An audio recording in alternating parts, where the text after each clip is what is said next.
Labor Day weekend has passed, school is back in session, and we have entered the final days of summer. Fall is on the horizon and spooky season around the corner. Already, stores have begun to stock for Halloween, and even our local spirit shop has been open for a few weeks now. While it is still too early to begin our annual Halloween reviews just yet, September isn't shaping out to be a month full of major nor compelling releases. Add to this the strikes postponing big releases as well, we could see a rather dull rest of the year. So we instead have dipped our toes slightly into the fall spirit, with a recent release that came and went with very little fanfare, The Last Voyage of the Demeter. Directed by Andre Ovredal and written by Bragi Schutt Jr., the film was first conceived as far back as 1992. When, while working in a model shop, Schutt Jr. befriended a colleague who was currently working on the Francis Ford Coppola film Bram Stoker's Dracula. Fascinated with the model of the Demeter used in that movie, Schutt was inspired to make an alien-style horror film based on the chapter The Captain's Log from Bram Stoker's original novel Dracula.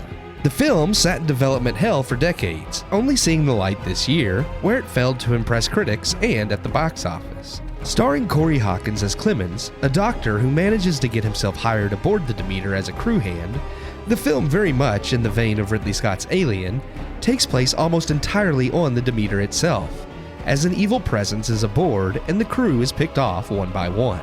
With solid production design and cinematography that makes great use of dark shots and the tight quarters aboard the ship, the movie is well made for its $45 million production cost. Performances from the main cast, such as Corey Hawkins and Liam Cunningham, who plays the ship's captain, are all fairly solid, with the majority of performances being better than one expects from a movie that flopped and critics hated. Where the film struggles, however, is in writing and originality. The story idea is definitely an interesting one, and while you can see its inspiration from Alien, it fails to be as scary. The set design and production value is good, and the atmosphere created on film effectively creepy, but the Demeter doesn't offer anything we haven't seen before from the Alien franchise or other vampire/monster films. Likewise, while the acting is generally decent, the characters themselves are all generic or stereotypical.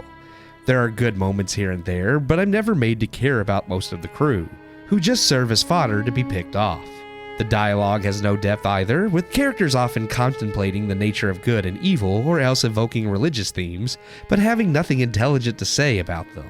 There are also a few aesthetic choices made with how Dracula is presented that, despite serviceable CGI, still come across as goofy looking due to directorial choices made, effectively destroying any tension present.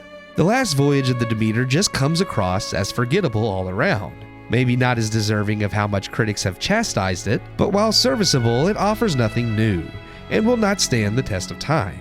If you're heavily into the Dracula mythos and are just looking to pass some time, it's alright, but I can think of better films to spend your time with. Overall, I give The Last Voyage of the Demeter 2 out of 4 stars.